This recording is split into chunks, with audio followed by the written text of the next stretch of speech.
आज की इस वीडियो में हम बात करने वाले हैं एंडोक्राइन ग्लैंड के बारे में। दोस्तों इस वीडियो में हमने एंडोक्राइन ग्लैंड को बहुत अच्छे तरीके से समझाया है। तो आपसे एक छोटा सा रिक्वेस्ट है कि आप इस वीडियो को शुरू से अंत तक देखें ताकि आपका पूरा कॉन्सेप्ट क्लियर हो जाए। दोस्तों अगर ये वीडियो आपको पसंद आए तो प्लीज इस चैनल को सब्सक्राइब कर दीजिएगा। तो चलिए दोस्तों वीडियो लेक्चर को स्टार्ट करते हैं।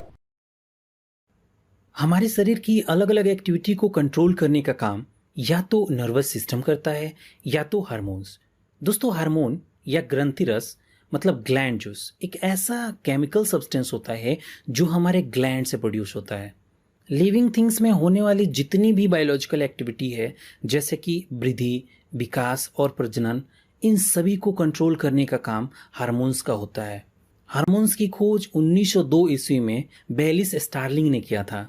दोस्तों हमारे शरीर में हार्मोन्स प्रोड्यूस करने वाले दो प्रकार के ग्लैंड होते हैं, फर्स्ट एक्सोक्राइन ग्लैंड और दूसरा एंडोक्राइन ग्लैंड। तो फर्स्ट हम बात करते हैं एक्सोक्राइन ग्लैंड के बारे में।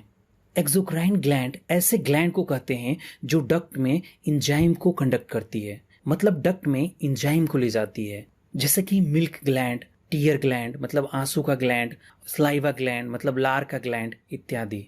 दोस्तों सेकंड बात करते हैं एंडोक्राइन ग्लैंड। देखिए एंडोक्राइन ग्लैंड एक ऐसे ग्लैंड को कहते हैं जो सीधे ब्लड में हार्मोन को मिला देता है। इस ग्लैंड में कोई भी डक्ट नहीं होता है, मतलब यह डक्टलेस होता है और यह हार्मोन ब्लड प्लाज्मा के द्वारा शरीर के अलग अलग भागों में पहुंच जाता है। अब बात कर लेते हैं कि हमारे शरीर में कौन कौन से एंडोक्राइन ग्लैंड्स हैं। तो दोस्तों हमारे शरीर में mainly pituitary gland, hypothalamus, thyroid gland, parathyroid gland, adrenal gland, pancreas gland, ovaries, testes. तो चलिए दोस्तों हम फर्स्ट बात करते हैं पिट्यूटरी ग्लैंड के बारे में। तो देखिए पिट्यूटरी ग्लैंड हमारे ब्रेन के ठीक निचले पार्ट में होता है। यह स्फेनाइड हड्डी के गड्ढे में स्थित होता है जिसे सेल टर्सिका कहते हैं। यह ग्लैंड एक मटर के दाने के बराबर होता है जिसका वेट 0.6 ग्राम होता है। इसे मास्टर ग्लैंड भी कहा जाता है क्योंकि यह ग्लैंड से निकलने वाले हार्मोन को कंट्रोल करता है। तो चलिए अब बात कर लेते हैं कि पिट्यूटरी ग्लैंड से निकलने वाले हार्मोन कौन कौन से हैं और उसके मुख्य कार्य क्या है। फर्स्ट है एसटीएच हार्मोन मतलब सोमैटोट्रोफिक हार्मोन। यह शरीर के वृद्धि विशेषकर हड्डियों की ग्रोथ को कंट्रोल करती है। एसटीएच की अधिकता से शरीर बहुत लंबा तथा विशाल हो जाता है। एसटीएच की कमी से मनुष्य में बौनापन होता है। सेकंड बात करते हैं टीएसएच मतलब थायराइड स्टिमुलेटिंग हार्मोन्स। देखिए यह थायराइड ग्लैंड को हार्मोन सिक्रीट करने के लिए प्रेरित करता है। Third ACTH hormone. देखिए एसीटीएच हार्मोन एड्रिनल कार्टेक्स के सिक्रीशन को कंट्रोल करता है। Fourth GTH hormone. यह हार्मोन जनन अंगों के कार्यों को कंट्रोल करता है। फिफ्थ बात करते हैं एलटीएच हार्मोन मतलब लैक्टोजेन हार्मोन। दोस्तों इसका जो मुख्य काम है वो शिशु के लिए स्तनों में दूध उत्पन्न करना है। सेकंड हम बात करते हैं हाइपोथैलेमस के बारे में। दोस्तों यह ग्लैंड ब्रेन में होता है और पिट्यूटरी ग्लैंड से निकलने वाले हार्मोन के सिक्रीशन को कंट्रोल करता है। थर्ड हम बात करते हैं थायराइड ग्लैंड के बारे में। दोस्तों यह जो ग्लैंड होता है मनुष्य के गले में सांस की नली ट्रिकिया के दोनों ओर और लैरिक्स के नीचे स्थित रहता है। यह ग्लैंड थायरॉक्सिन नामक हार्मोन को बनाता है जिसमें आयोडीन की मात्रा अधिक होता है। दोस्तों यहाँ पे हम समझते हैं कि थायरॉक्सिन का काम क्या होता है। ठीक है, तो देखिए थायरॉक्सिन का काम शरीर में कार्बोहाइड्रेट, फैट तथा प्रोटीन के मेटाबॉलिज्म रेट को कंट्रोल करना होता है। यह सेल रिस्पिरेशन की गति को बढ़ा देता है। दोस्तों थायरॉक्सिन बॉडी के ग्रोथ विशेषकर की बोन और हेयर के लिए जरूरी होता है। जनन अंग के जो सामान्य काम होते हैं वो इन्हीं की सक्रियता पर निर्भर करते हैं। ये पिट्यूटरी ग्लैंड के हार्मोन के साथ मिलकर शरीर के वाटर बैलेंस को कंट्रोल करते हैं। अब हम बात कर लेते हैं कि थायरॉक्सिन की कमी से कौन कौन से रोग होते हैं। तो देखिए थायरॉक्सिन की कमी से लोगों में घेंघा रोग हो जाता है। अब घेंघा रोग है क्या? तो देखिए भोजन में आयोडीन की कमी से ये रोग होता है। इस रोग में थायराइड के ग्लैंड के साइज बहुत बढ़ जाता है। सेकेंड है क्रिटिनिज्म। यह रोग बच्चों में होता है। इसमें बच्चों का मानसिक तथा शारीरिक विकास रुक जाता है। थर्ड है हाइपोथायराइडिज्म। देखिए लंबे समय से थायरॉक्सिन की कमी के कारण यह रोग होता है। इस रोग की वजह से जनन कार्य संभव नहीं हो पाता है। कभी कभी इस रोग के कारण मनुष्य गूंगा एवं बहरा भी हो जाता है। फोर्थ है मिक्सिडमा रोग। दोस्तों, यंग स्टेज में होने वाले इस रोग में मोटाबॉलिज्म ठीक से नहीं हो पाता है, जिससे हार्ट बीट तथा ब्लड प्रेशर कम हो जाता है। दोस्तों, अब हम बात करते हैं थायरॉक्सिन की अधिकता से होने वाले रोग कौन कौन से हैं। फर्स्ट है टॉक्सिक ग्वाइटर। देखिए, टॉक्सिक ग्वाइटर एक ऐसा रोग है जिसमें हार्ट बीट और ब्लड प्रेशर बढ़ जाता है, साथ ही साथ रेस्पिरेशन रेट भी बढ़ जाता है। सेकंड है एक्सोथैल्मिया। इस रोग में आंख फूल जाता है तथा नेत्र कोटर से बाहर निकल आता है। तो चलिए अब बात करते हैं पैराथायराइड ग्लैंड के बारे में। तो दोस्तों, पैराथायराइड ग्लैंड जो है वो गला में थायराइड ग्लैंड के ठीक पीछे होता है। इससे दो हार्मोन निकलते हैं, फर्स्ट पैराथायराइड हार्मोन और दूसरा कैल्सिटोनिन।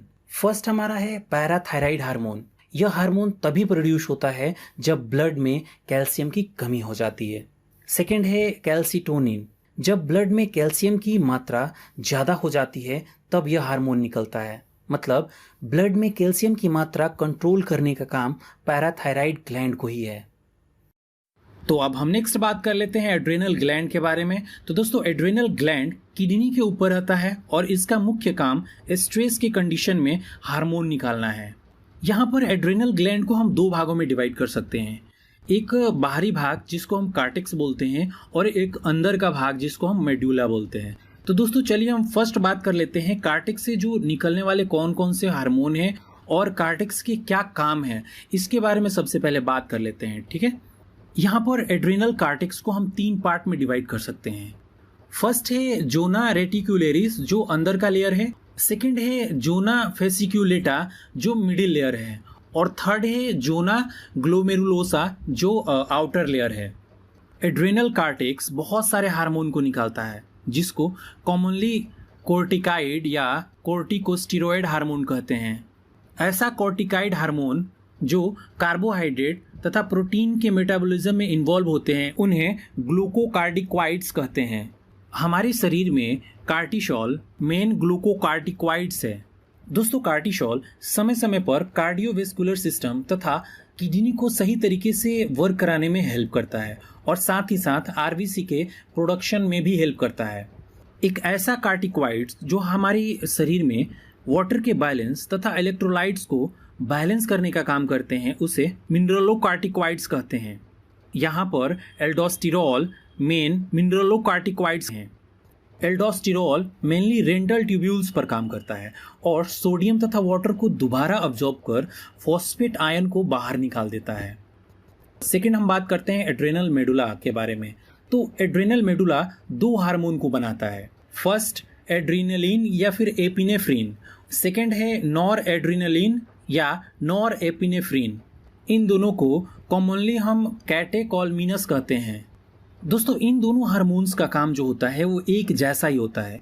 दोस्तों, जब हमें डर लगता है, गुस्सा आता है या फिर खतरा महसूस होता है तो यह हार्मोन बहुत तेजी से निकलता है, इसलिए इसे इमरजेंसी हार्मोन भी कहते हैं। दोस्तों, ये हार्मोन अलर्टनेस, आंखों के पुतलियों के फैलाव, रोंगटे खड़े होना, पसीना आदि को बढ़ावा देता है। ये दोनों हार्मोन हार्ट बीट तथा रेस्पिरेशन रेट में भी मदद करते हैं।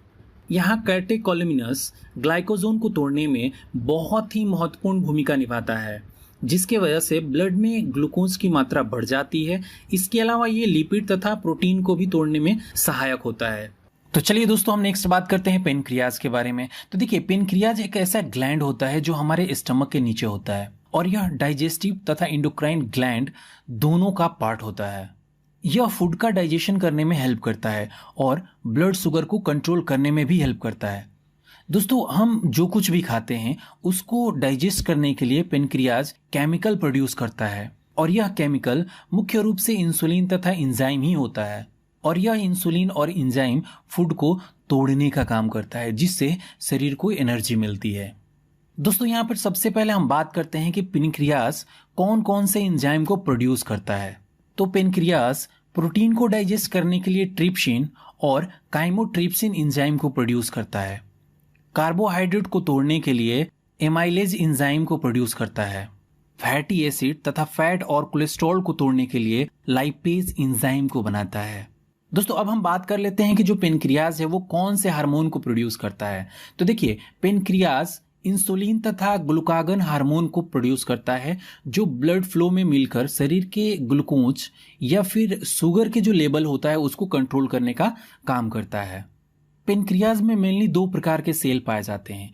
फर्स्ट अल्फा सेल जो ग्लूकागन हार्मोन को बनाती है, जो सेकेंड सेल है वो है बीटा सेल जो इंसुलिन को बनाती है। दोस्तों जब ब्लड में शुगर का लेवल गिरता है तो अल्फा सेल ग्लूकागन हार्मोन को छोड़ती है जो शुगर के लेवल को कंट्रोल करने में मदद करता है।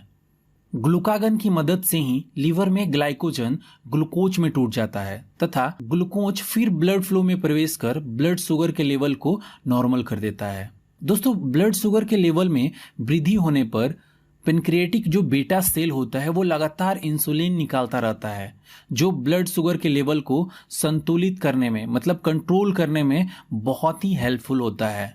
दोस्तों यहाँ पर इंसुलिन की कमी के कारण जो ग्लूकोज होता है वो ऑब्जॉर्ब नहीं हो पाता है, जिसके वजह से ब्लड में ग्लूकोज के लेवल में वृद्धि हो जाती है। इंसुलिन में गड़बड़ी के कारण ही डायबिटीज रोग होता है। तो चलिए दोस्तों अब नेक्स्ट बात कर लेते हैं टेस्टिस के बारे में। तो देखिए, टेस्टिस जो है वह एक मेल सेक्स ऑर्गन है जो ड्यूअल फंक्शन परफॉर्म करता है। यह प्राइमरी सेक्स ऑर्गन के साथ साथ एंडोक्राइन ग्लैंड की तरह भी काम करता है। टेस्टिस लेडिक सेल से मिलकर बना होता है जो टेस्टोस्टेरोन हार्मोन को सिक्रीट करती है, मतलब टेस्टोस्टेरोन हार्मोन को निकालती है। दोस्तों टेस्टोस्टेरोन एक एनाबोलिक स्टेरॉयड है जो शरीर के मसल्स के बनने में हेल्प करता है। दोस्तों अगर टेस्टोस्टेरोन मेल में बहुत कम मात्रा में बनता है तो हड्डियां कमजोर होने के साथ साथ कई प्रकार के सेक्स समस्याएं उत्पन्न हो जाती हैं। तो चलिए हम नेक्स्ट और लास्ट हम बात कर लेते हैं ओवरी के बारे में। तो ओवरी को हिंदी में अंडाशय बोलते हैं। ओवरी ग्लैंड सिर्फ फीमेल में ही पाया जाता है जिसकी संख्या 2 होती है। दोस्तों ओवरी एक ऐसा प्राइमरी फीमेल सेक्स ऑर्गन है जो मेंस्ट्रुअल साइकिल के दौरान ओवम प्रोड्यूस करता है। इसके अलावा ओवरी 2 प्रकार के स्टेरॉयड हार्मोन निकालता है जिसको एस्ट्रोजन तथा प्रोजेस्टेरॉन कहते हैं। दोस्तों एस्ट्रोजन फीमेल सेक्स ऑर्गन और फीमेल बिहेवियर जैसे कि आवाज़, कोमल त्वचा और स्तन ग्लैंड के विकास को कंट्रोल करने में हेल्प करता है। प्रोजेस्टेरॉन एस्ट्रोजन से सहयोग कर स्तन वृद्धि में सहायता करता है और यह प्रेगनेंसी के समय भी मदद करता है। आपने अभी तक हमारे चैनल को सब्सक्राइब नहीं किया है तो प्लीज़ हमारे चैनल को सब्सक्राइब कर लीजिए और उसके बगल में एक छोटा सा बेल आइकन है उस पर भी क्लिक कर लीजिए ताकि टाइम टू टाइम जो भी वीडियो हम अपलोड करेंगे आपको नोटिफिकेशन मिलता रहे।